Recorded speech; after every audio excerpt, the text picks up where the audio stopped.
নমস্কার। Cricket association for the blind in Tripura থেকে আমি শ্রী সঞ্জয় ভৌমিক সম্পাদক কথা বলছিলাম।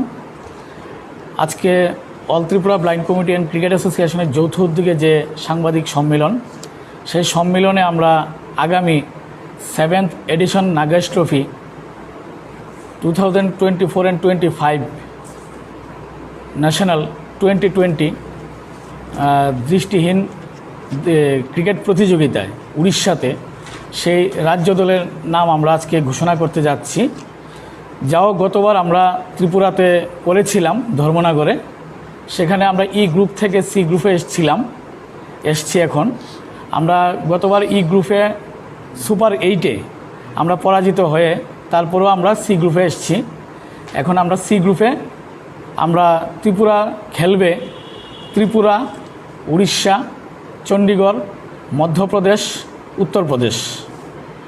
এটা আগামী ডিসেম্বর মাসের 10 তারিখে কাঞ্চনজঙ্ঘা এক্সপ্রেসে উড়িষ্যায় রওনা হবে টিম সকাল 8 ঘটিকায়। তার জন্য আজকে আমরা রাজ্য দল ঘোষণা করছি 22 সদস্যের কোচ অ্যান্ড ম্যানেজার সহ। তার মধ্য থেকে 22 থেকে 16 সদস্যের টিম এখান থেকে রওনা হবে।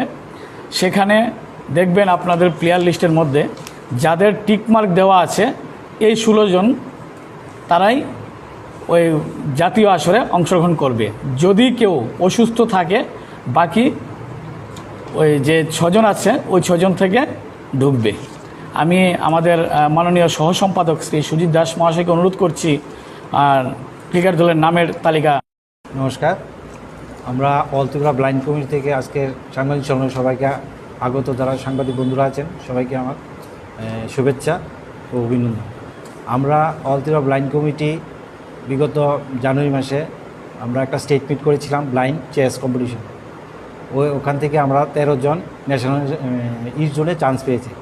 তাই আমার অল ইন্ডিয়া যে চেস অ্যাসোসিয়েশন আছেন ওখান থেকে আমাদেরকে একটা বার্তা দিয়েছেন যে আমরা ইস্ট জোন চেস কম্পিটিশনের যেমন আমরা ত্রিপুরায় করার জন্য। তো আমরা প্রস্তুতি নিয়েছি 26 to 28 অক্টোবরে আমরা ইস্ট জোন করাবো। ত্রিপুরা সহ আরও 6টা স্টেট আমাদের এখানে আসবে।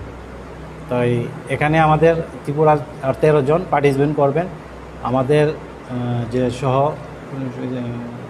সম্পাদক আছেন মাধব ঘোষ, আমাদের যেই ত্রিপুরার যেই চেস প্লেয়ার আছে তাদের নামটা ঘোষণা করে দেবেন আজকে।